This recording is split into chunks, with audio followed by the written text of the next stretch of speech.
Hindi. Kasi kung makakita ka ng bulang gamit sa pin.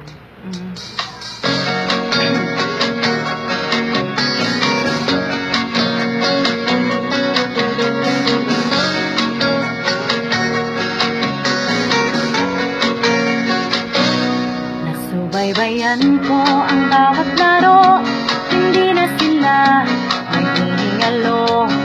Nagkanda paos sa pag-iingay, nasa kamay na ang tagumpay. Yung ibang fans ng Meralco, kahit humakot pa ng tao, mas marami pa rin ang sumuporta at nagmamahal sa Barangay Ginebra.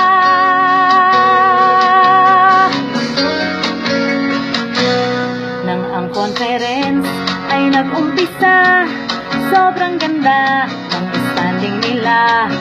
Kung dati ay napag-iiwanan, ngayon umuungos at lumalaban.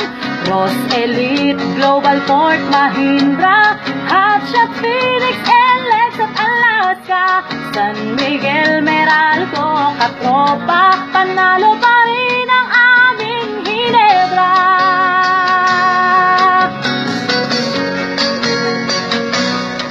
Pagbigyan nyo na ako, paminsan-minsan lang ito. Gumaan ang nabibigat ang puso. Pagbigyan nyo na ako sa munting hilig kong ito. Kung hindi, baka mag-away pa tayo. Kagiwa Marcelo, Devan Aguilar, Thompson, Ellis Cruz at Helter Brand, buong puso silang lumaban para mahabol ang tambak na lamang. Mga imposibleng tira ni Tenorio ang nagpadikit sa score ng Meralco. Pasalamat na rin kay Coach Lincoln na nagtyaga para tayo'y mag-champion.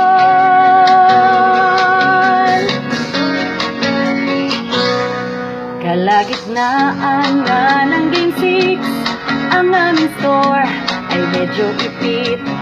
Kung tagumpay ay para sa'yo, magkakaroon yan ng milagro. Nagtay kami sa 88, nagtayuan na rin ang mga tao. 5.5 seconds na natitira, umugong ang sigawan sa Arandeta.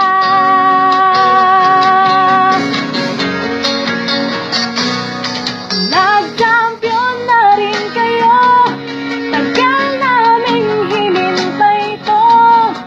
Suportado namin kayo hanggang dulo. Pagbigyan nyo na kami, 8 taon na rin kasi. Sumayaman lang kahit isang gabi. 5 segundo ang natira nang in-inbound kay Brownlee ang bola.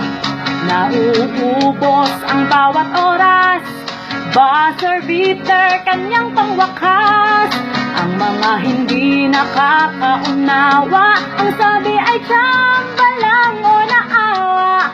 Pero walang tsambang natatalo sa 3 sunod-sunod na panalo.